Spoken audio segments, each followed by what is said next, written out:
ازيكم حبايبي عاملين ايه؟ النهارده بالبرطمان ده هنعمل فكره ان شاء الله هتعجبكم قوي وسهله وبسيطه خالص. يعني انا عامله النهارده فكره لايت كده بحيث ان ايه يعني ما تبقاش صعبه كده واحنا صايمين.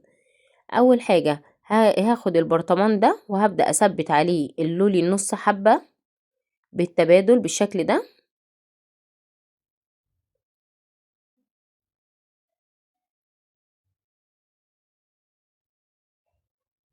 كده. تمام، هبدا بقى يعني ما بين كل اتنين هحط حبه لولي كمان.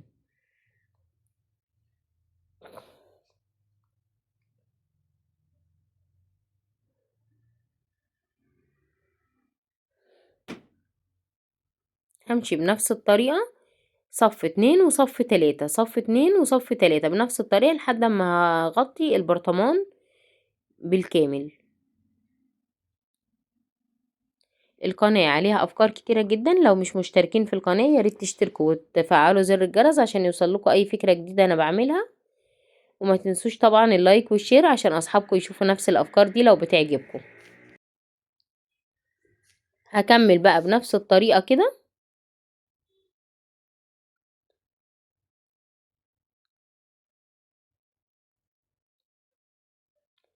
كده. تمام، وبعد كده بخيط مكرمية او باي حبل عندنا متاح زي حبل الخيش او خيوط صوف، اي حاجة متاحة عندنا.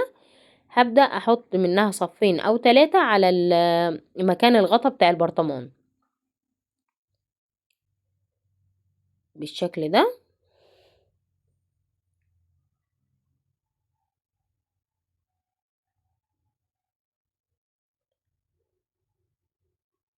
مسدس الشمع تعبني شوية، معلش بقى اعذروني مع انه جديد، بس برضو طلع وجايباه تايواني وبرضو مش عارفة مش ظابط معايا، فاعذروني بقى معلش.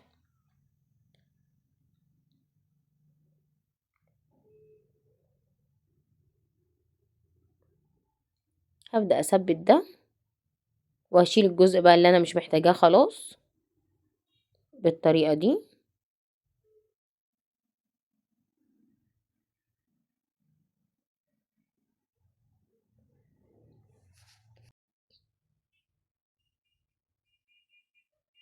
الفكرة سهلة خالص وبسيطة واي حد هيقدر يعملها، وممكن نستغنى عن مسدس الشمع اصلا ونستخدم غيرها لو مش متاح عندنا مسدس الشمع.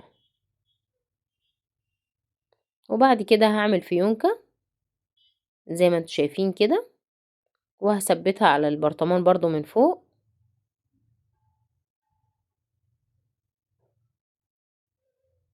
بالطريقة دي.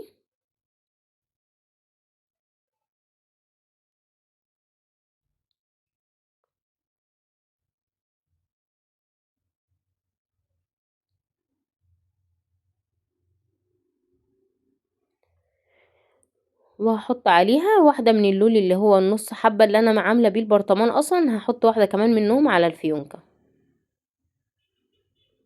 بالطريقة دي.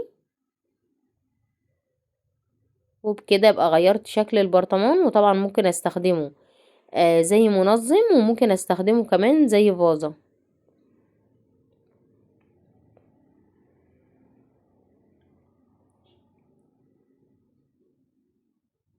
ايه رأيكم؟ ده شكله النهائي جميل ورقيق خالص وفي نفس الوقت عملي جدا، وما خدش مننا ولا وقت ولا مجهود ولا خامات اصلا. انا حطيت فيه الزرع الصناعي ده واداله شكل جميل خالص. مستنيه رايكم في الكومنتات، ولو اول مره تشوفوا القناه ياريت تشتركوا وتفعلوا زر الجرس عشان يوصلكوا اي فكره جديده انا بعملها. وما تنسوش اللايك والشير والكومنت الجميل، واستنوني في فيديو جديد وفكره جديده. باي باي.